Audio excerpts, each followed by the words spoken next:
আমার কাছে মনে হয় access of anything is poison. আমি যদি কাউকে ভালোবাসি, সেটা যদি অনেক বেশি ভালোবাসা হয়ে যায়, সেটাও পয়জন। আকর্ষণই পয়জন। আমি এবার বোধহয় আমার ক্যারিয়ারে এই প্রথম আমি এত কম কাজ করেছি। আমার নাটক হয়তো আপনারা দেখতে পারবেন এবার 4 থেকে 5টা। প্রত্যেকটা গল্পই কিন্তু যখন একটা গল্প তৈরি হয় তখন কিন্তু বাস্তব অনেক কিছু থেকে আমরা ইন্সপায়ার্ড হই, বাট মেইনলি কিন্তু আমরা একটা বাস্তব গল্পকেই বা একটা বাস্তব ক্যারেক্টারকেই আমরা প্রেজেন্ট করি না।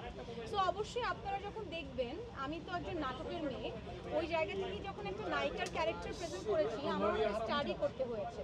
হ্যাঁ, সো ওই জায়গা থেকে স্টাডি করে একটা ক্যারেক্টার প্লে করেছি, বাট আপনারা যখন দেখবেন আপনারাই বুঝতে পারবেন যে আসলে এখানে কতটুকু মিল আসে কতটুকু নেই। বাট আমি বলবো পার্সোনালি কোনো নায়িকার সাথে আসলে এই গল্পের কোনো মিল নেই। সো আপনারা প্লিজ এই ভুল ভ্রান্তিতে থাকবেন না। আমার কাছে মনে হয় access of anything is poison.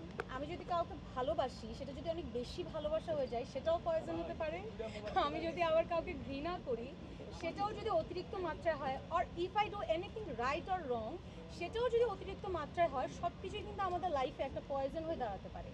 So ওই জিনিসটাই আসলে আমাদের মেইনলি এখানে তুলে ধরা। সো আপনারা যখন কাজটা দেখবেন তখন you will feel the same, আমার মনে হয়। সেটাই তো টুইস্ট। টুইস্ট না থাকলে তো আসলে আপনাদের দেখার আগ্রহটাও বাড়বে না। অবশ্যই একটা কি হয়, আমরা যখন নায়িকারা বা একটা আর্টিস্ট শুটিং সেটে থাকে, আশেপাশে কিন্তু পুরো টিম ঘিরে থাকে। সো ওই টিমটাকে ঘিরেই আসলে আমার প্রথম পোস্টারটা, আপনারা যে পোস্টারের কথা বলছেন। আর অবশ্যই ওখানে কিছু টুইস্ট আছে, কিছু থ্রিলড ব্যাপার আছে স্টোরিতে, যার কারণে হচ্ছে আপনারা ওই ছবিটা দেখেছেন উইথ দ্য ব্লাড। এই তো, সো আই থিঙ্ক দেখলে আপনারা আরও কাজটা ভালো মতো বুঝতে পারবেন। তিন আকর্ষণী পয়জন। আমি এবার বোধহয় আমার ক্যারিয়ারে এই প্রথম আমি এত কম কাজ করেছি। আমার নাটক হয়তো আপনারা দেখতে পারবেন এবার 4 থেকে 5টা। এটা আমার এই এত বছরের ক্যারিয়ারেই প্রথম, just because of poison. Poison নিয়ে আমি, আমার টিম এবং আমার দর্শক এতটা মানে এক্সাইটেড ছিল, তাদের এত এক্সাইটমেন্ট আমি দেখেছি। সো আমি আসলে পুরোদমই চেষ্টা করেছি পয়জনের সময় দেওয়ার। সো আজকে এখন তো প্রিমিয়ার চলছে, সো এরপরে তো বোঝা যাবে আসলে। আমি আজকে লাইভে সকালে একটা কথা বলেছি যে এটা আমার ক্যারিয়ারের ওয়ান অফ দি না, আমার সবচেয়ে ডিফারেন্ট ওয়ার্ক, অ্যান্ড এটা খুব চ্যালেঞ্জিং একটা ওয়ার্ক। যে আমরা নর্মালি আমাকে খুব রোম্যান্টিকভাবে অনেক সুইট ওয়েতে আমাকে আসলে আমার দর্শক দেখেছে। সবসময় আমার দর্শকদেরকে আমি বলতে শিখেছি একটু ডিফারেন্ট ওয়েতে দেখতে চাই।